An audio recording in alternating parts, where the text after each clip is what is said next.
Sir, pwede ba ATM sa atin gamitin? Wala kasi pa akong Visa card ng GCash. May mag-payment kasi kung pwede sa URPay. Thanks po. Yan. ATM naman sa Pinas. Try natin.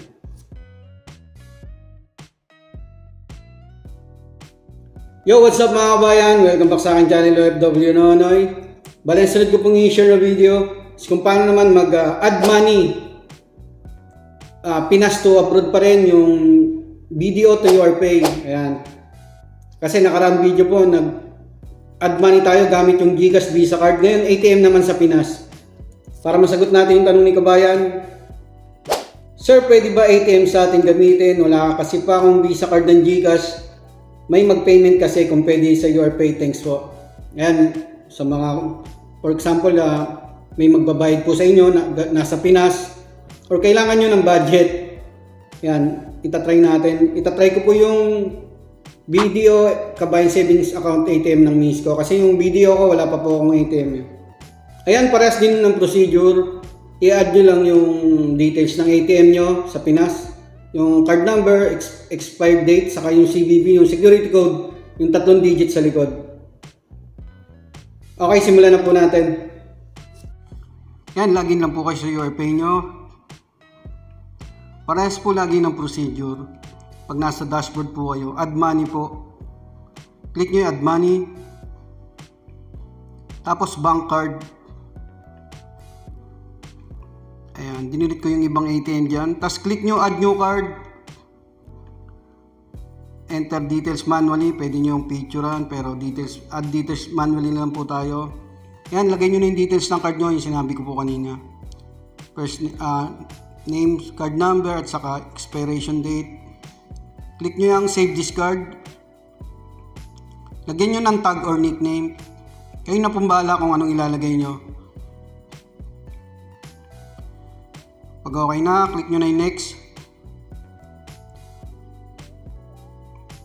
Tapos yung CVV, yung security code sa likod ng ATM yan. Ayan dito yan, pag lumabas na yan, card has been added successfully, okay na po yan. May lalabas din na error message. I-ignore nyo lang yan. Okay na, i-back nyo na lang. I-back nyo pa dun sa ATM. Ayan, andyan na yung card. Ayan, video mamaday. I-click nyo yan, tas next, mag-add na po tayo ng money. 20 Saudi Real lang i-add natin. Yan. Kagandaan dito sa pwede yung 20 Saudi Real or 5 Saudi Real. Click nyo na yung next, tas security code ulit. Tas confirm nyo na.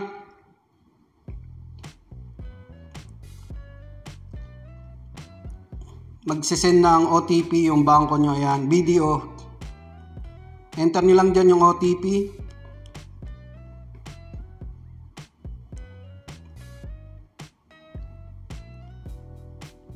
Tapos submit nyo na.